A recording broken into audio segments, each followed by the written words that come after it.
अस्सलाम वालेकुम dear student. आज के इस वीडियो में हम सीखने जा रहे हैं डिटर्मिनेंट ऑफ मैट्रिक्स।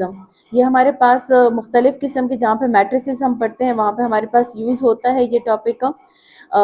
स्पेशली जो बीएस कंप्यूटर साइंस है उसमें हमारे पास मैट्रिसेस है। लीनियर अलजेब्रा में हमारे पास है MMP2 फिजिक्स के, उसमें ये एक टॉपिक है हमारे पास to find the determinant of matrices. आज का जो हम मेथड सीखेंगे वो हमारे पास है कि डिटर्मिनेंट हम फाइंड करेंगे by the help of cofactor expansion. तो कोफैक्टर एक्सपेंशन हमारे पास क्या है कि सपोज हमें ये एक मैट्रिक्स दिया है। सबसे पहले हम किसी भी मैट्रिक्स का डिटर्मिनेंट फाइंड कर सकते हैं जब वो हमारे पास स्क्वायर मैट्रिक्स हो। जब हमारे पास एक मैट्रिक्स स्क्वायर मैट्रिक्स हो तब हम कहते हैं कि हम उसका डिटर्मिनेंट फाइंड कर सकते हैं। अब हमारे पास चूंकि कोफैक्टर मेथड है तो कोफैक्टर मेथड में हम सबसे पहले सीखेंगे माइनर फाइंड करना। माइनर क्या होता है कि माइनर वन M11 अगर मैं फाइंड करना चाहती हूँ, M11 फाइंड करना चाहती हूँ तो इसका मतलब क्या है कि फर्स्ट रो और फर्स्ट कॉलम को एलिमिनेट करके जो मैट्रिक्स आपके पास बच जाता है उसका डिटर्मिनेंट फाइंड कर ले। जिस तरह के अब देखिए M11 है तो फर्स्ट रो फर्स्ट कॉलम को मैंने डिलीट कर दिया, फर्स्ट रो और फर्स्ट कॉलम को डिलीट कर दिया, तो क्या रह गया मेरे पास 2 और 0 then 4 and 3। इसका डिटर्मिनेंट फाइंड करेंगे तो 2 cross 3 is 6 minus 0 cross 4 is 0, so 6 minus 0 is 6। तो पहला M11 according to this matrix हमारे पास क्या आ गया, 6 आ गया। अब हम उसी के अकॉर्डिंगली कोफैक्टर फाइंड करते हैं। सो कोफैक्टर हमारे पास क्या हो जाता है, कोफैक्टर का फॉर्मूला होता है कि Cij equals to -1 to the power i plus j Mij। तो यहाँ पे चूंकि हम 1 के अकॉर्डिंगली कर रहे हैं तो हमारे पास क्या आ जाएगा कि C11 equals to -1 to the power 1 plus 1 M11, तो -1 टू द पावर 2 और M11 हमने फाइंड किया है वो 6 है, तो यहाँ से हमारे पास क्या आ जाएगा, C11 6 आ जाएगा।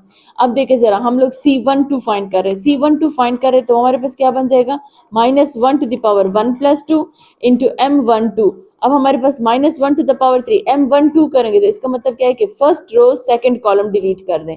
फर्स्ट रो सेकंड कॉलम, ये फर्स्ट रो है और ये सेकंड कॉलम है, ये डिलीट हो गया तो क्या आ जाएगा हमारे पास 3 और फिर क्या आ जाएगा मेरे पास 0 -1 एंड 3। तो ये मैट्रिक्स हमारे पास आ गया। इसका डिटर्मिनेंट करते हैं तो यहाँ से क्या आ जाएगा, 3 cross 3 is 9 minus 0 times anything is 0, तो हमारे पास यहाँ से क्या आ जाएगा, 9 आ जाएगा। सो 9 इंटू -1 से क्या आएगा, -9। अब C13 हम कर रहे हैं, C13 कर रहे हैं तो हमारे पास क्या आ जाएगा कि इसका मतलब है हमारे पास के फर्स्ट रो और थर्ड कॉलम को क्या करना है, हमने डिलीट करना है। फर्स्ट रो और थर्ड कॉलम को डिलीट करना है, तो यहाँ पे क्या रह जाएगा मेरे पास 3 2 -1 एंड 4 और -1 टू द पावर क्या आ जाएगा, 1 प्लस 3, 1 प्लस 3 है ये हमारे पास, ठीक है 1 plus 3। So -1 to the power 1 plus 3 से क्या आएगा, 4 आएगा, 3 4 इज 12 माइनस फार्मूले वाला आ जाएगा, -2 टाइम्स 1 इज -2, तो माइनस माइनस से क्या आ जाएगा, प्लस आ जाएगा, 12 प्लस 2 से हमारे पास 14, -1 टू द पावर 4 से 1 है, इस वजह से ये पॉजिटिव आ गया।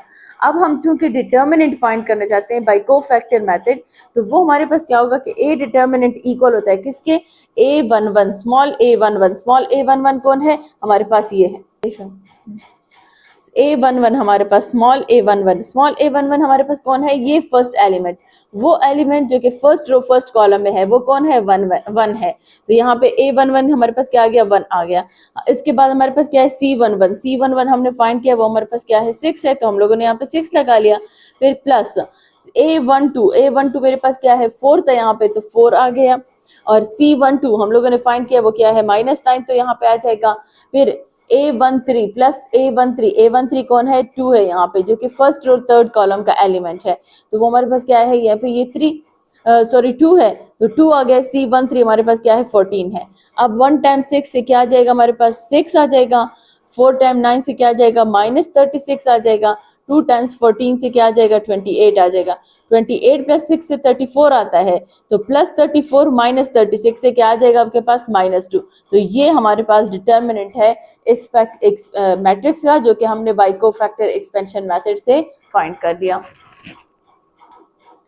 और अब हम लोग इस डिटर्मिनेंट पे कोई और एक और एग्जांपल सॉल्व करेंगे, जो कि आप लोग नेक्स्ट वीडियो में देख सकते हैं।